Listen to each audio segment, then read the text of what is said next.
the satisfaction of finishing your pedalboard for the 38th time.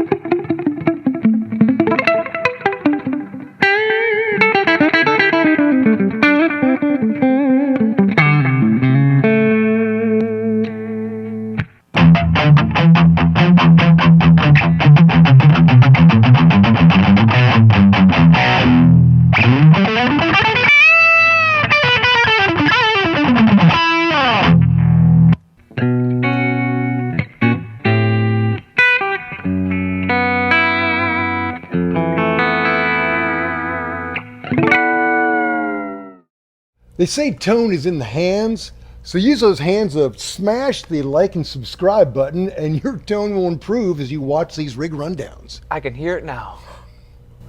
What a pinch harmonic.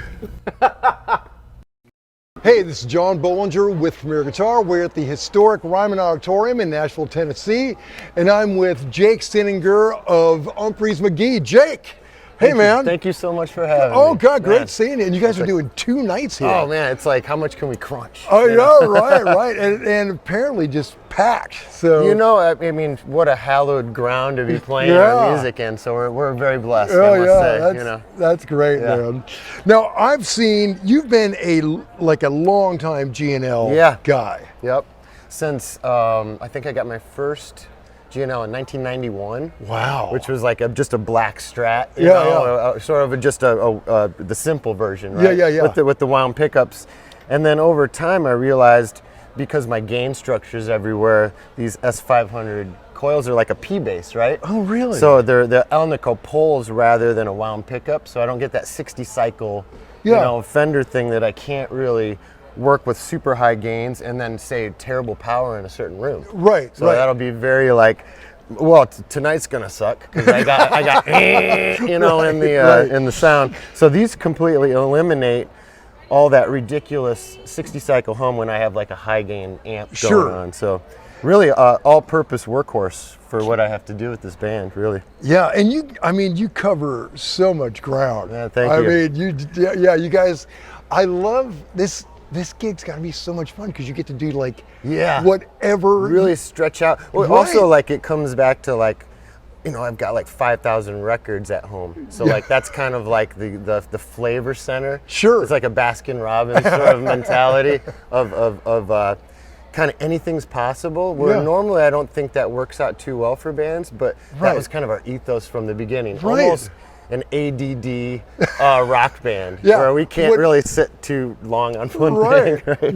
When attention deficit disorder goes right. Right. It actually works for us. That's great. Yeah. That's great. So tell me about that weirdo right there. Back in the day, a friend of ours, a family friend, used to come out and see me at like American Legions and VFWs when I was like 16. Yeah. And I would always grab the back of the floating trim, to hit a note and grab it. And he's like, oh, you know what? Well, why don't I take some like Harley tank metal and shape it to your palm? And I use it like I can hold a note against the like butt of the guitar, like a Jeff Beck thing. Yeah. So I can like, instead of it being unstable like a bar, it would just go whoa, whoa, whoa, whoa. This I can go and kind of, and it's more expressive like a vocal, vibrato wave, rather than like a squiggly kind of like uncertainty with the bar. So this just feels out of the way because I'm constantly moving my volume around. Right. So I don't have a bar in the way that I have to grab. It's kind of right there. God, it actually makes me slow down my ideas because I pick and then I go for it and like let the note ring and do like an operatic thing. Yeah. So it's kind of like it changes the format of how you approach things. Sure. And for chords, I can get this Bill Frisell like really slow, kind of out of tune thing. Right. And it's like warbly because I can like bend it like that, like over like a jazz chord or something. Sure. So it kind of like is a cool expressive tool, and when you use it a few times, you start to feel that and hear it. So a lot of people are like, what is that good for? Well, it just sounds different than a bar. Right. I think is kind of the big picture. Yeah, and it's totally become part of your style. Yeah, it really is. It really is. Is this something that is commercially available to Yeah, others? through our Umphrey's McGee website. Oh. And yeah, we make these sort of handmade in my hometown, and they're all kind of custom made, and they're all slightly different, which is cool because it's like a small machine shop, you know, a family-oriented thing, not like a mass production thing. Sure. So yeah, it's kind of a special thing that's like available to players that want that little bit of difference with the tremolo, you know. God, it really is that's a great idea. I bet there's a bit of a learning curve. There is. It's to make it feel right and mesh with like, because I'm using it very fast at times. Right, yeah. Just for like the tail end of a sentence or something, or a paragraph. Yeah, you know? sure. So it kind of like seals the deal on a passage. Yeah. It kind of gives it that nice shake out, you know, in a way. Yeah, that's really clever. Yeah, let me hear a little bit of that whammy thing. Yeah, kind of how it works with how I'm using.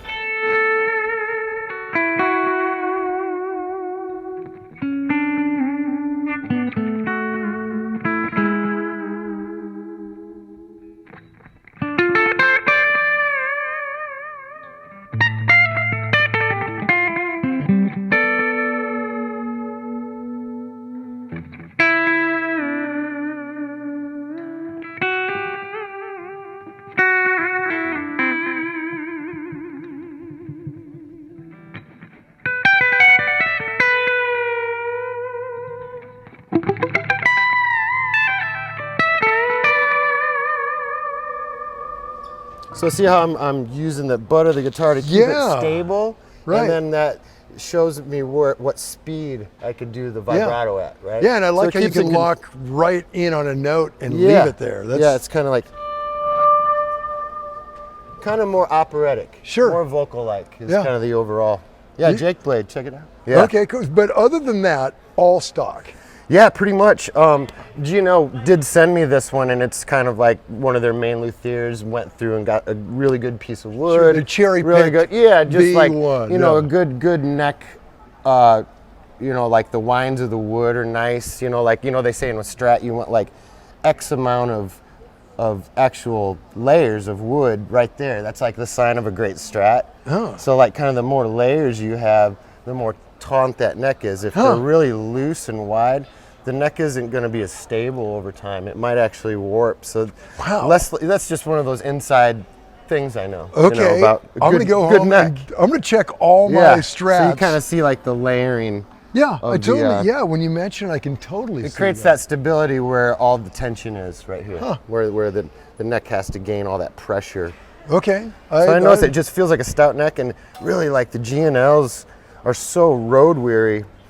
I mean, because I can be in like, Seattle and then be like in the Dominican or like down south where it's like wet, watery air or super dry desert. Yeah. And it seems to react like the same way where other guitars seem to like flex and bend like, oh, I got to adjust or do whatever. So this thing stays really rock solid in just ridiculous climates and touring schedule. So. Yeah, and you guys play, you play long, full shows. Yeah, it's 3.5 hour kind of shows, very, very jam. How's your shoulder after that, man?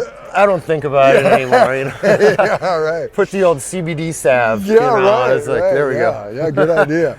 Do you usually start and end on one guitar through the night, or do you change very often? Because of the variables of there's probably 7 volume variables, and there's nothing digital. Yeah. So I have to kind of hand set the pedal board every day. Yeah. Every gig, because I'll like notice a little difference in anything. So I try to, unless I break a string, which I usually don't, just play one guitar all night. What strings are you using? Diodario 10s, just straight up standard. Yep. Yeah. That's what I've been using, for 30 years. Wow. Probably straight. Yep. And I think they sponsored us. Yeah, they sponsored, that's right. So yeah. Thanks, guys. Yeah, appreciate it. And picks? Yeah, so I'm using, let me see if I have one. And it seems like you go between fingers and picks all the time. Because I'm like an old classical guitar player that turns and you get rock. the Berkeley thing, right? Yeah, and like the whole, I grow these nails long, and actually most of them, but like I'm using like a 2 millimeter Telefunken pick. basically. So Telefunken, the microphone company, specially makes these for me. They're really light. Had no idea they made super picks. light, and they're beveled on the edge, which is the old original Jerry Garcia pick, which was the Ademus pick, right? Huh. So they got the Ademus mold, and then that stopped working. And then they had to come up with a new version, and this is like a lighter plastic. And I was like, actually, that feels better. Huh. Yeah, so it feels very airy and light, but then it's thick and beveled, so it rolls over the string, kind of when I got to do like some speed picking or the something. real burn stuff. And you know that slant to the pick, the bevel rolls over the string properly. Kind of like that per se. Yeah. So yeah, I feel like the pick really has a lot to do with like keeping it the same forever. Right. Because it's like practicing with a wiffle ball bat if you're a major leaguer or something. It's gotta feel the same, you know? Sure, it's interesting. I was talking to somebody in a rig run down the other day, how some players are very loyal to like the Jazz 3 or whatever. Totally, like that's the size, feel. Yeah, they get that. And then there's other guys who like change for every song. You know? They want that like an acoustic, like thin if they're strumming or. But yeah, this thing seems to sound, I guess, more what they were going for with this is it sounds more like a tortoiseshell. Oh, cool. Right, so it's a great bluegrass pick too, because it kind of gives you that thump rather than a tick. Right. Is probably the right vowel. Yeah, and when you're doing that hybrid thing, it seems like the notes all seem really consistent. Yeah, you know? Yeah, I'm thinking about that, like pressure. Yeah. Compared to like when I'm because I'll grab chords. Yeah. Like this. Sure. Rather than strum. Yeah. Because I want that piano block sound rather than all at once, right? Ring, I want block. Yeah. You know. Yeah, little things just kind of make all the difference with guitar, you know. Oh, that, nuance is what it's. Isn't that funny? Like the more you play, the more nuance becomes crazy. Like the thing. It's very scientific, and you can never learn too much. Yeah, you know, is the beauty of it. And it's like all this stuff I never even noticed years ago. Right. And then when you notice it, you can't not notice it. It's like being a great third belt karate expert and black belt or something. Yeah. You like go through these phases of understanding and learning. Yeah. It's very mantra based, really, to understanding that real spectrum of guitar, because there's just so many ways to go, right? Oh yeah. Right? Yeah. It's crazy. Okay, so this one, number one, and then over here, I think. Oh, yeah, it's right here. There we go. So this. Tell me about this, a little more conventional. Yeah, so Dave McLaren from G&L, who owns G&L Company, sent me out this one. I think they only made 50 of these. Wow. So it was a real special piece of wood and special design pickups. So these are more coil based, but like this gives me more of that throaty real Strat sound when I'm looking for it. Yeah. A little more traditional, where this has more of like a rock and mid-range like bite compared to like a fat Stratty like scooped mid-range that a Strat kind of gives you sometimes. So that's why I kind of like this for a big contrast. But then it kind of feels the same to me. Yeah. Does a rosewood fingerboard feel? A little bit. It does. Yeah. I like the EQing sound of a maple compared to this. This is always a little darker, and I can hear high end and low end a little more in a maple fingerboard. It's like it's not choked by the laminate in a way. Yeah, right. Yeah. It's like the same wood. Yeah, I do like that. Just one. There's chunk a different. of wood. There's a different thing. But if I'm going for like consistency, this is a really good guitar. It stays in tune really well. I should probably play this one more live, actually.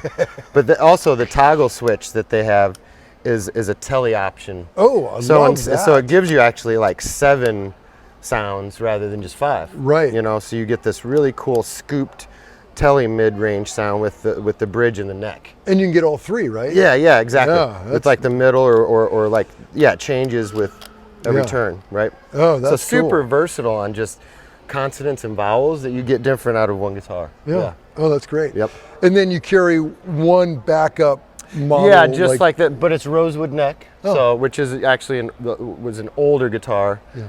And then he goes, try out the maple. I was like, okay. And then it instantly became my favorite, you know. So it's great. like it's weird when you do one little twist to something and it's like you find the right color for a painting. Yeah, you know, it works. Yeah, then it's like, where have you been all my life? Yeah, exactly. It's like, oh, lover guitar. Thank you, lover. That's great. That's great. Okay, so basically playing one main guitar, this one you feel like it, and a backup if you need it. Yeah, exactly. Or if this guitar speaks to me with quiet power, it's like, wow, we got quiet power. I can use the other guitar. So that's when that change will come in. Yeah. God, it's funny, man. I was listening to you guys do Roundabout the other day live, and it sounded so great on that guitar. And I wonder how Hal did it on like a 175 or something like that. I think it's all touch because, I'm very much into mimicking things because we have just this huge cover list too on top of 191 original songs. Yeah. So it's just like this amount of like chameleon, like guitar players. So I love that challenge of like trying to go for Randy Rhoads, trying to go for Eddie Van Halen, Stevie Ray. Right. And all those guys are so cut in their cloth. Right. So, and it's hard to do emulate it all that. on one guitar. It's kind of amazing. So it's very much like a premeditation to really make it sound and feel right. Yeah. Well, I love that. I love that cover so much because it was true to it, but had your own a little fingerprint to it. Yeah. Like very cool. Even if I'm doing Kid Charlemagne solo,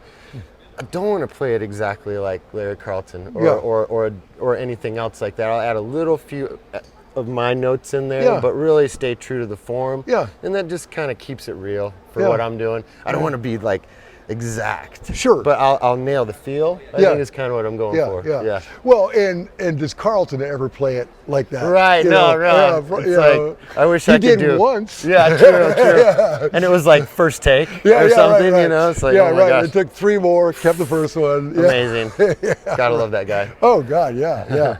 Okay, let's talk amps. Yeah. What's going on back here? All right, so custom Schroeder, Tim Schroeder out of Chicago, Illinois. Basically, this is probably one of 10 heads. Wow. And what's it like? What's it comparable to? It's like playing through like a Macintosh amplifier, but it's got like Dumble qualities. So it's all these things that you're looking for, like clarity, power, consistency, and speed to the speaker. Yeah. So it's all like gold braided cabling inside, military spec. It's just really intense on the inside of this. Very high dollar amp. And I know Wilco uses these pretty exclusively also. Cool. Yeah. So it's my main clean side because I have 2 amps, kind of A and B, right? They never play at the same time. So this is kind of my main clean sound, which I can just get this like really bossy Stevie Ray Vaughan thing. Sure. It has that little bit of sparkle and distortion, but it's still clean. Yeah. Yeah, like Lenny. Yeah, looking for fat strattiness, you know, like totally. Because these guitars are naturally thin sounding. Sure. So you have to. So I'm hitting the front of the amp really hard with my gain variables, but then it pretty much does the work after that. Okay. And I'm leaving like even the EQ like flat. It's totally flat. It's like I notice whenever I change something, it sounds good flat. Yeah.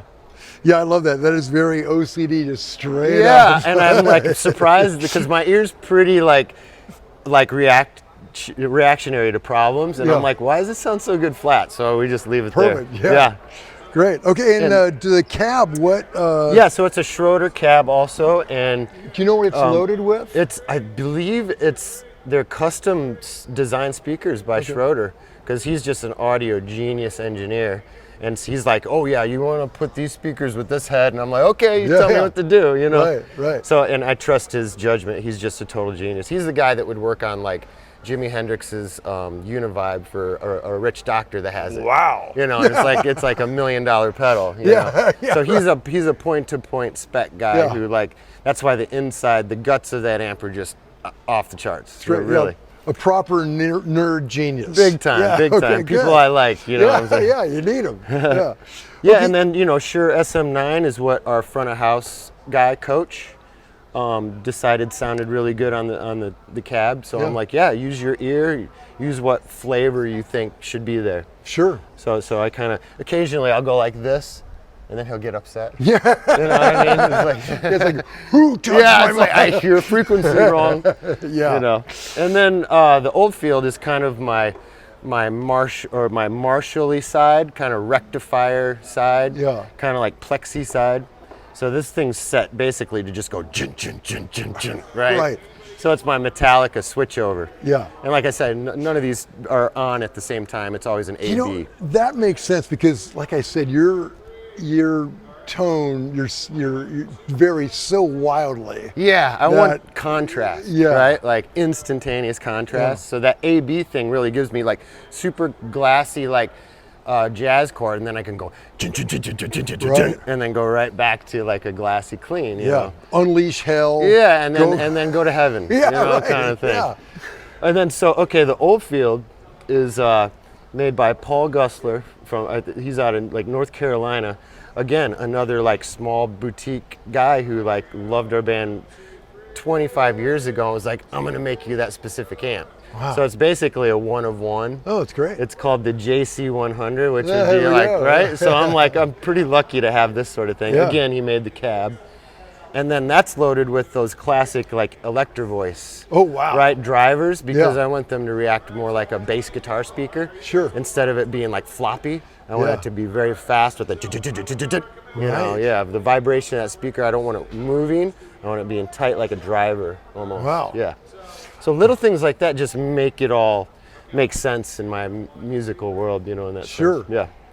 So in the 26 years that you've been doing this, I bet your amp situation has changed quite a bit. Yeah, it has. I mean, but this lineup has been about 10 years now. Oh, really? Yeah. God, that's so great. A lot of the stuff I've had, I've kind of like, well, I've found the holy grail for what I need, so I'm just going to stick with it. Yeah. Yeah. Oh, yeah, good for you. Yeah. Once you find it. Yeah, it's like, I'm tired of searching now. You know, I've searched all my life for like this. I'm blessed, you know. Yeah, it's like we're good.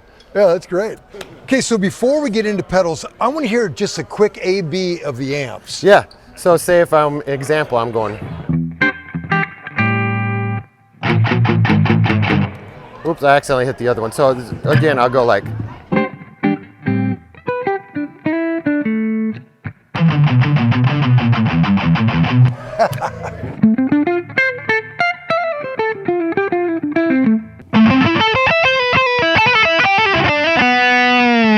Oh, that is so hip, quite man. Contrasty. Oh, yeah. You know? Yeah, that's great. And I don't know if you could ever do it. You couldn't do it on one amp. No, it has to be like, you can't do that with a pedal, I feel, to get that sound. Okay. I mean, some of the things get close, but okay, well, speaking of pedals, and you said you and your dad made this pedal board? Yeah, in my dad's shop. And this pedal board's like 25 years old, literally. Vintage. Right. And I would just like slowly switch stuff out. Right. And replace stuff that I didn't like with something that I got new. And it's just been this sort of like constant world changing in this pedal board sequence. So well, show me some of your favorite sounds. Some key things.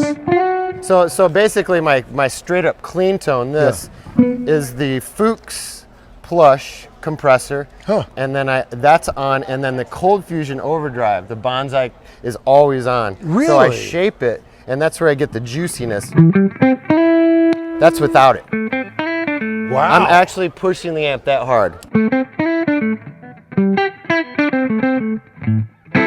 It's an overdrive, but there's no real drive Just there. a little bit if I dig in. So I got like dynamics, right, when I'm digging in. Thing. Yeah, totally. That's kind of what I'm going. So those two are on all the time with the Mesa EQ. Okay. All right? That's my clean sound. Okay. Okay, still in the Schroeder, here's just my basic rhythm when I don't want Metallica.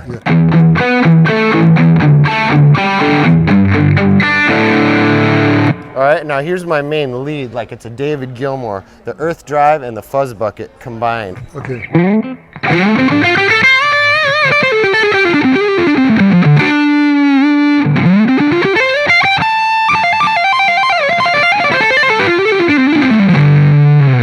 Right, so it's kind of explosive. Yeah. But then it's got the Eric Johnson like fuzz where it can track each note really well.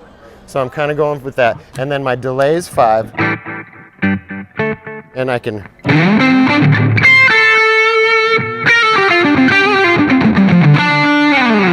Right, so it gives me a little bit of, and then this true bypass switch keeps, unless I have it engaged, it keeps everything in true bypass mode, basically. Oh, that's great. All right, and then I've got the classic.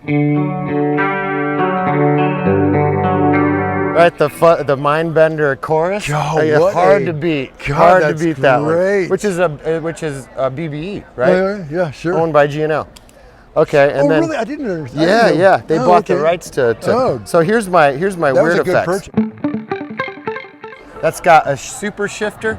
That's basically this whole line of pedals. Okay. All tied into one spot, and then I can make minor adjustments. Okay.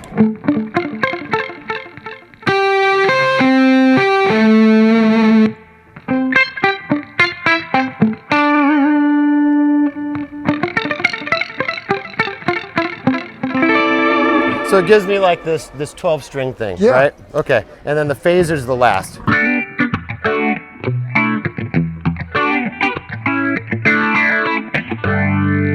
Classic phase shift. Okay, and that's pretty much my sound with the wah. Any of that could go on. Okay, here's the one thing I'm doing with the other side, the Oldfield side, which is mainly like this pedal board. Okay. Okay, so I got my A/B selector. I've got my smart gate in case I have a real issue with buzz. Sure. And then the Hot British kind of acts like an amp head. So I can really sculpt that particular jink that I want, Is right? that kind of an on all the time? That's on all the time, yes. Okay.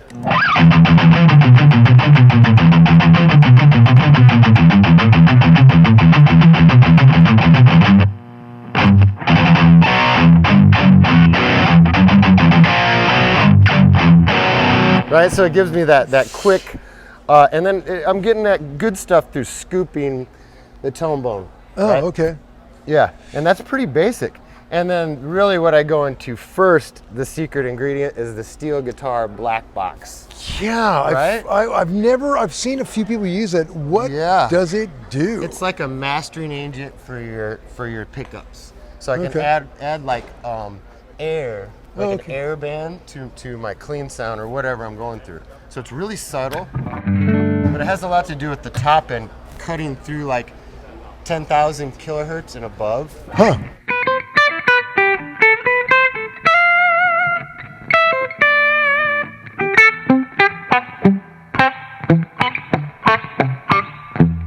Right, so it gives me this like smack, and it's all tube driven. So how when cool. I dig in, it gives me color. Yeah. So really, this is a Frankenstein sort of situation that just happens to work for what I'm doing in the long run. But it's like, 26 years in development. Yeah, it is. And some of these pedals are that old too. Yeah, so the fuzz bucket's basically a one-off custom job a friend of mine in Alabama made, and it sounded like David Gilmour. It had that squishy, like, whoa, when you hit one note, and it was so fat. And then I just combine it with the earth drive just to kind of like shape it and color it a bit. So I'm constantly like, which order should that go in? Sure, It's a constant game of experimentation there. Man, it is dialed in. Well, Yeah. hey, this has really been fun. Yeah, Sounds thank you killer. so much. Yeah, I we're going to go appreciate talk to your bandmate now. Oh, look out. He's trouble. Okay. Hey y'all, I'm John Bohlinger with Premier Guitar. So our rig rundowns for a long time now have been sponsored by D'Addario. And I'm thrilled to be using the D'Addario Expand Pedalboard. I've got this little guy that fits in my gig bag, and like many of you, I'm changing pedals all the time. I love having a board that can shrink as I'm shrinking my board or expand as I'm expanding it. And that's why I love the Expand Pedalboard. Their patented telescoping technology lets me instantly change the size of my pedals playground. It also features a unique cable management system and comes fitted with loops of Velcro, keeping everything neat and easy to swap. The two Expand versions comes with either 1 or 2 rows, depending on your needs. So a big thanks to D'Addario. Now, let's get back to more rig rundowns. All right, now we're with Brendan Bayliss. Brendan, hey, thanks so much for being here. Thanks for having me. So tell me about this guitar. Well, this is a Paul Reed Smith. It's the Mark Tremonti version. But I asked them to give me a blank plate for it. No disrespect to Tremonti, it's more of a Scott Stapp thing. Sure. So, all of them are unlabeled, but it's the Tremonti version. Yeah. Yeah. Yeah, great. And you tour with a couple of them, right? Yeah. This one's Miss Lucy, and then there's basically an identical one in the boat, and I also have a McCarty that has the single coil when you pop the volume. Sure. Do you find yourself staying on one guitar for the entire night? Yeah. Yeah, because I think once I'm dialed for the day, Yeah. I don't want to mess with it. Sure. It's just like, okay, Yeah. we're good. Right.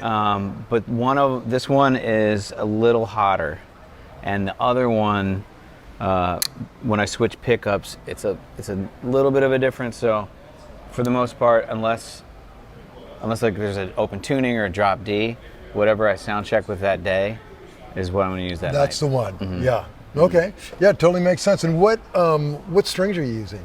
I'm using the Diodario 10 XLs, Yeah. I believe. Oh, those are great. Yeah. And before, when I had to change strings on my own, I'd try and I was lazy. I'd go like 3 or 4 gigs and then would. Sure. Long gigs. Yeah. And now our guitar tech, Robbie, changes them every day. And knock on wood, I haven't broken a string in a while. Oh, that's great. But watch it happen tonight. Yeah, right. Yeah. Yeah, right. And picks, what are you using? It's a Telefunken 2mm. Okay.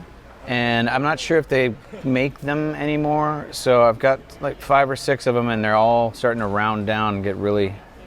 Oh, really? Yeah. So sometimes if you rotate it, it'll be brighter, and then down here there's less trouble because it's rolled off because it's just an old pick. Sure. But it's the 2mm. Once I switched from the floppy, 7th grade pick, even though I didn't play guitar in 7th grade, now I can't go back. Yeah. I sat in with somebody once, and all they had was, I think it was like a 0.5 millimeter, and I didn't know what to do with myself. Yeah. You get used to what you get used to. It's like comfort zones. Oh yeah, and that's a huge part of it. Right. Yeah, it eliminates thinking, Oh, sure. which you think Yeah. you stink. It's true. Yeah, thinking does kind of undermine the whole deal. Gets in the way. Yeah. Yeah. Amp wise, tell me what's going on back here. Amp wise, we got the Mesa Boogie Lone Star, and this goes to one cabinet with Celestian 12s, and the Oldfield it's a kind of a custom made. He kind of made it to sound like the Lone Star. Okay. So I could blend them at the same time. Oh, okay. And that's Paul Gussler out of Charlotte, North Carolina. Okay. And you run them at the same At time? the same time. Okay. Yeah, are you doing like stereo things between them or? No, I'm pretty lazy. I'm more of like the singer. Okay. So. Well, I mean, you're a great guitar player as well. But Thank you. Yeah. I try. Yeah. No, I've not gotten into that. I used to have a digital board and everything, and then once things crash and you lose presets and you're on stage in front of a bunch of people, it's like getting out of a swimming pool with shrinkage. Oh yeah. Yeah. I just like to simplify so that way it's easy to fix on the fly. Sure. Yeah. Okay. Which brings us to your pedal board. Yeah, so the first thing that goes in the chain is the steel guitar black box, which is kind of a vacuum preamp. Jake's got one, I believe. Yeah, he's got one. Yeah. It's like a tube vacuum preamp that just, it kind of adds a little bit of a drive, but for the most part, it's just a generous, forgiving, warming tone. Oh, cool. That, I mean, you can play with, I've played without it before, and I notice it more when it's gone. Oh, okay. You know what I mean? Right. Yeah. It's just kind of like a safety blanket. Yeah. Then from the black box, it goes to the tuner, which, Sure. believe it or not, is very important because when you're talking and you forget, Oh yeah. and you want to be in tune. Yeah. From there, it goes to the Keeley compressor, and that is always on. And I try and get it to a level where if I turn it off, it's the same level as if it's on. Okay. So it's not, I'm not using it as like a boost, but it's just set it and forget it. Sure. And then that goes to this Audio Blend EQ, which our old front of house guy, Chris Mitchell, gave to me, a friend of his from Australia. I don't know if this was the prototype from years ago, but it's an EQ, but it also has drive on it, so you can crank it and you can use it as a boost. But for me, sometimes if I need a little more bass or a little more treble or a little less of each, I'll go to there instead of the amp. Okay. It's like a global. Sure. So once I can get that going, that's basically the black box, the compressor, and the audio blend are like always on, always clean. then the wah that doesn't have a click, which I love. Yeah. Because I don't know if in the past you've ever been playing, you can't tell if you click it on or off, and then it's like screechy high end. Oh, sure. Yeah. So this one does it for you. Yeah, that's great. Oh yeah, great. The Morley, and it's like the Bad Horsey, but it's like the smaller version. Okay. They have an even smaller one, but the original Jake I think still has. That thing is bulky. Yeah. But it sounds great. Yeah, lead one, I think of it as the rhythm one. Okay. I keep that pretty much in line with the level. So if I'm clean or dirty, it won't mess with me because I'm singing usually. That's a little overdriven more than normal right now. So that's the MXR modified OD. Yep. Okay. And then the Cusack Screamer I'll use for a lead. You can hear it's a little...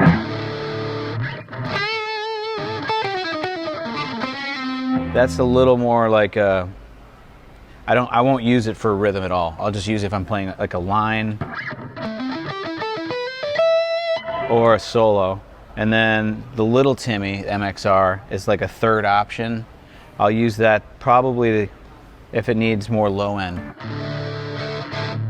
I haven't set these yet today, but that one great. On a level, it'll be, kind of think of this as 0, 1, 2. Okay. And this should be the loudest. Right now it's not, but we'll fix that later. But that one has a nice bass option that you can roll in or out that makes it a very different sound than the other one. Do you ever stack them up with all three? It's all about the electricity in the room. Oh, really? So like,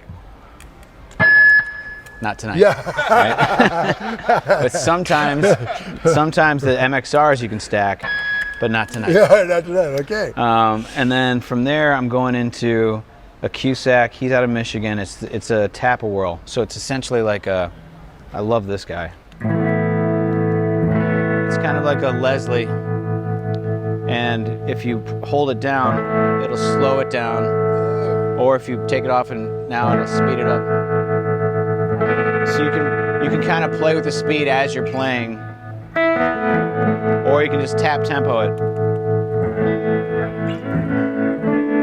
So I use that a lot. It's a little nice way to end a song. Oh, like yeah. on the very last chord, just be like. So from there, the distortions go to effects, and the first one is an octave. Just a straight octave. I don't have any distortion or anything on that because you can do. So I use that whenever the bass player, Ryan, is playing something that is annoying to me. I'll just play the. Sure. Yeah. And then from here is a Boss chorus. Kind of going for like an Andy Summers. Yeah. You know, so I'll use that a lot for solos, just to give it a little more bite. It's not like a volume boost or anything, but the chorus pedal, then the MXR phaser. I think you always have to have a phaser for like the funk stuff. And then when you throw that octave on it, and then this is a slapback delay. So this one is, I can use it with the foot, and that can now be a lead. Oh, sure. But I usually leave it here, so it's like a slapback kind of thing, which I think with the octave and that phaser, kind of gives us a synth vibe. Yeah. So it's like a video game. Yeah. Like an 80s video game. Yeah, Yeah, it's I like love it. Yeah. Nailed it. That kind of vibe. Yeah. And then, so that's the first delay. It's a Stigtronics. And that goes to the H9, which is kind of like, it's got everything in it. If you're willing to take the time and get the app on your phone, you can layer. So I have it in an order that I like. Yeah. And then over here I have a list of 32 presets that I've kind of... Oh, really? Yeah. So I can, if the song requires whatever, because my memory's not what it used to be, so now I just have 32. If I need more than 32, there's a problem. Yeah, right. That is, yeah, that's great, But man. it's got a cool, like, the very first one I'll use, it's just like a soundscape thing. Yeah. No, that's great. So you can kind of be in the background and not really annoying anybody. Sure. But it's got a lot of different, like I'll use this one a lot, which is a, think of the edge, right? Yeah, totally. Yeah. So that one goes to the delay. This is a Boss. I don't think they make it anymore, the DD20, but it's got 4 presets when you hold the memory, and each preset is like, this is kind of like a lead one. This is a very different one. Some of those are presets to songs, so I just have the tempo already. Sure. And then if you hold it down, it now becomes a tap tempo for anything. So.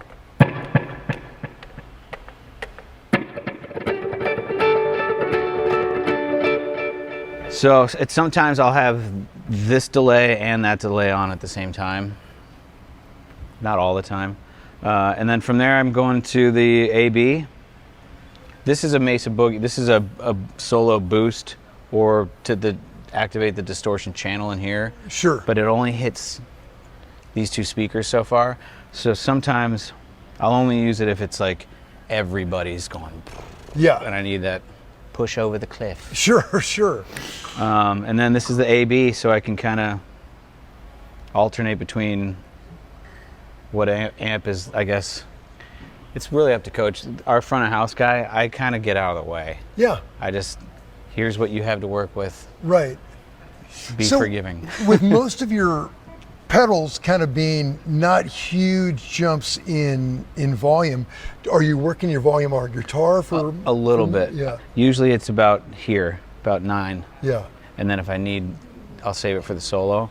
But then that's why this one is the same as a clean. This one's a little bit more, and this one's a little bit more. Sure. And if I really need one, then this solo is set to whatever. Yeah, jump 2 you up dB there. maybe. Yeah. I try and stay really close.